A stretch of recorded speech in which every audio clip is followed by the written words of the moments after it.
જય શ્રી કૃષ્ણ મિત્રો, આજે હું સમોસા કચોરીને ભૂલાવી દેને એવી મજેદાર રેસીપી લઈને આવી છું. તો આ ટેસ્ટી હોવાની સાથે સાથે હેલ્ધી પણ છે. તો કેમ કે મેં એને ઘઉંના લોટથી બનાવેલી છે. તો અહીંયા મેં ઘઉંનો રોટલીનો ઝીણો લોટ હોય ને એ લીધો છે અને નાસ્તો આપણો સરસ ક્રન્ચી બને ને એટલા માટે થઈને અહીંયા મેં 2 ચમચી જેટલો ઝીણો રવો કર્યો છે. સ્વાદ પ્રમાણે નમક કરીશું અને 2 ચમચી જેટલું અહીંયા તેલનું મોણ કરીશું.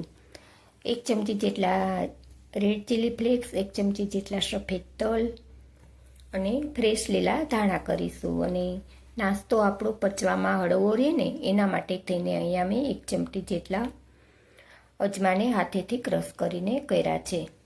તો જો આ બધા મસાલા લોટમાં હશે ને તો નાસ્તાનો ટેસ્ટ બહુ સરસ એવો આવશે. તો હવે આપણે થોડું થોડું પાણી કરતું જવાનું અને જેવો આપણે પરાઠા બનાવીએ ને એવો લોટ કઠણ તૈયાર કરવાનો છે. બહુ ઢીલો પણ નહીં અને બહુ કઠણ પણ નહીં.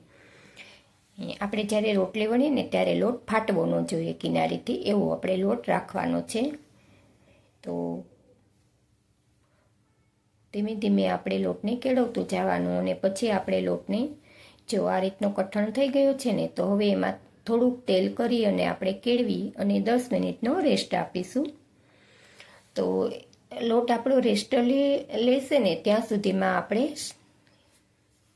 નાસ્તાને કોટ કરવા માટેની સ્લરી તૈયાર કરી લઈએ. તો અહીંયા મેં 1 વાટકી જેટલો ઘઉંનો ઝીણો રોટલીનો લોટ લીધો છે. એમાં પણ આપણે સ્વાદ પ્રમાણે નમક, સફેદ તલ, રેડ ચીલી ફ્લેક્સ અને ફ્રેશ લીલા ધાણા, થોડું થોડું પાણી કરતું જવાનું અને લમ્સ ફ્રી બેટર આપણે તૈયાર કરવાનું છે. બહુ જાડું પણ નહીં અને બહુ પાતળું પણ નહીં.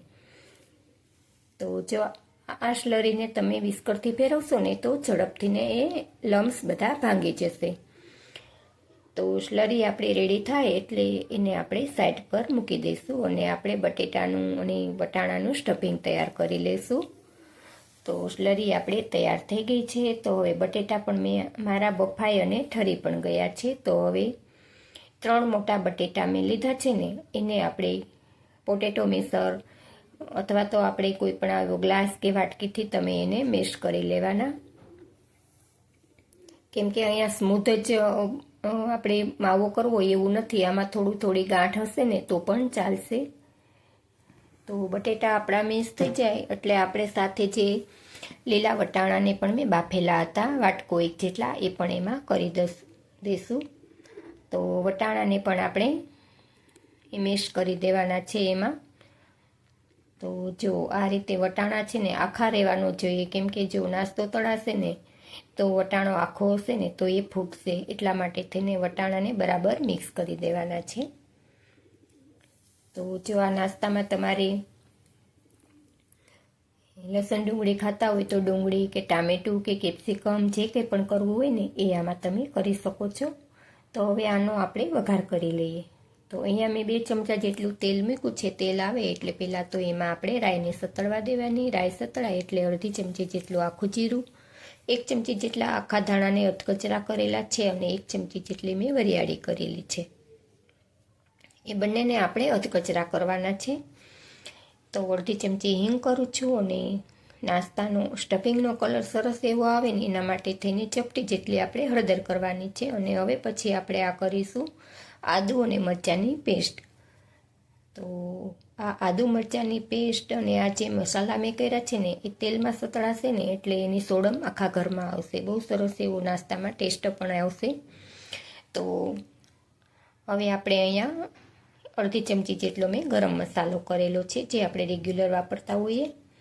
અને હવે પછી આપણે જે આ મિશ્રણ તૈયાર કર્યું છે ને એ એમાં કરી દેવાનું. તો આ બધી વસ્તુને આપણે બરાબર મિક્સ કરી લેવાની. અને હવે આપણે જે બાકી મસાલા છે ને એ કરી દઈશું. તો સ્વાદ પ્રમાણે નમક કરીશું અને આપણે આમાં સંચળ પાવડર જો આ થોડો કરીશું એટલા માટે આપણે નમક એ પ્રમાણે કરવાનું.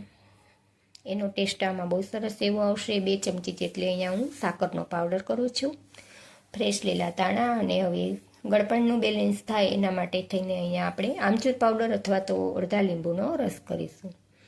અને હવે 1 ચમચી જેટલો ધાણા જીરું પાવડર કરી બધું બરાબર મિક્સ કરી દઈશું એટલે આપણું સ્ટફિંગ તૈયાર. તો સ્ટફિંગ આપણું રેડી થઈ ગયું છે. તો અહીંયા તમે મેં જે તે કાચા ટમેટાં કે ડુંગળી એ તમે ખાતા હોય ને તો એ અહીંયા આપણે વઘારમાં જરૂર નથી, પણ એ આમાં કરી દેવાના. બહુ સરસ એવો ટેસ્ટ આવશે એનો પણ. તો હવે આપણો લોટ પણ જેવો રેડી થઈ ગયો છે. તો હવે મોટો એવો લુવો લઈ અને આપણે મોટી એવી રોટલી બનાવવાની છે. પણ આ રોટલી આપણે જેવી રેગ્યુલર રોટલી બનાવીએ ને એવી નથી બનાવવાની, થોડીક જાડી રાખવાની છે. કેમ કે આમાં આપણે સ્ટફિંગ ભરીને તળવું છે ને, તો જો રોટલી આપણી પાતળી હશે ને તો એ તળાતી વખતે એ મસાલો ફૂલશે ને તો ફૂટી જશે. એટલા માટે જો તમે જોઈ શકો છો એની થિકનેસ આ રીતની આપણે થિકનેસ રાખવાની છે. અને પછી હું એને ગ્લાસ અથવા તો તમારી પાસે આવું કોઈ ગોળ કટર હોય ને તો એનાથી પણ તમારે નાની મોટી સાઈઝ કોઈ પણ સાઈઝના તમે આ રીતે કટ કરી અને પૂરી બનાવી શકો છો. તો જો હું આ ગ્લાસથી બધું કટ કરી દઈશ અને જે આ લોટ બચ્યું છે એ ફરી આપણે લોટમાં મિક્સ કરી દેવાનો. અને હવે આપણે થોડું થોડું આપણે એમાં સ્ટફિંગ કરી અને જે આપણે ઘૂઘરાનો શેપ થાય ને એ રીતે એમાં ભરી દઈશું. તો જો આને તમારે ફૂલ પેક કરવું હોય ને તો પણ કરી શકો, અને જો આવું અધૂરું રહે ને તો પણ ચાલશે. કેમ કે આપણે સ્લરીમાં એને કોટ કરી અને તળવા છે, એટલે મિશ્રણ છે ને એ બિલકુલ બહાર નહીં નીકળે. પણ જે આ સ્લરીના ટીપા છે ને એ તેલમાં છૂટા પડશે. તો આ નાસ્તો બહુ સરસ એવો ટેસ્ટી બન્યો છે. તો વટાણા આવે છે ને ત્યાં સુધીમાં એક વખત ચોક્કસથી બનાવજો. હેલ્ધી પણ છે અને સાથે સાથે ટેસ્ટી પણ છે. તો અહીંયા તેલ આપણું મીડિયમ ગરમ આવેલું હોવું જોઈએ. જો બહુ તેલ ગરમ આવેલું હશે ને તો નાસ્તો આપણો કર્યા ભેગો છે લાલ થઈ જશે. પણ આપણે રોટલી જાડી બનાવી છે ને તો આપણે અંદર સુધી એને કૂક થવા દેવાની છે. એટલા માટે થઈને આપણે આ ગેસની ફ્લેમ આપણે મીડિયમ રાખી અને તેલ મીડિયમ ગરમ થાય ને પછી જ આપણે એમાં નાસ્તો કરવાનો. અને કર્યા પછી પણ આપણે ગેસની ફ્લેમ મીડિયમ ટુ સ્લો રાખવાની. ધીમે ધીમે એને આપણે કૂક થવા દેવાના છે. તો એને કૂક થવામાં 10 મિનિટનો સમય લાગશે એક વખત કૂક થવામાં. તો આપણે બનાવતું જવાનું અને તળતું જવાનું. તો જો આ રીતે બનાવીશું ને તો આપણો સમય પણ નહીં બગડે અને ધીમે ધીમે સરસ એવા કૂક થઈ જશે. તો તમે જોઈ શકો છો ને કે નાસ્તાનો કલર ચેન્જ થઈ ગયો છે અને બબલ્સ પણ ઓછા થઈ ગયા છે. તો થોડોક આપણો લાલ કલર જેવો કલર પકડે ને, જેવો તમે જોઈ શકો છો ને કે ડાર્ક કલર નાસ્તાએ પકડી લીધો છે. હવે આ સ્ટેજ ઉપર આપણે એને કાઢી લેશું.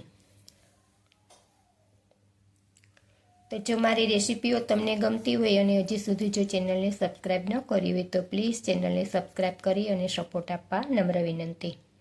જુઓ તમને હું તોડીને બતાવું છું ને કે સરસ એવો ક્રન્ચી અને ટેસ્ટી આ નાસ્તો બનીને તૈયાર થયો છે. તો આ તમે ગ્રીન ચટણી, ટમેટો કેચઅપ કે ખજૂર આંબલીની ચટણી સાથે સર્વ કરી શકો છો. તો જો અમારી રેસીપી તમને ગમી હોય તો પ્લીઝ વિડીયોને લાઈક આપજો અને વધારેમાં વધારે શેર કરજો. અને મને કમેન્ટ કરવાનું તો બિલકુલ ભૂલતા નહીં. ફરી મળીશું એક નવી રેસીપીમાં. Thanks for watching my video. જય શ્રી કૃષ્ણ.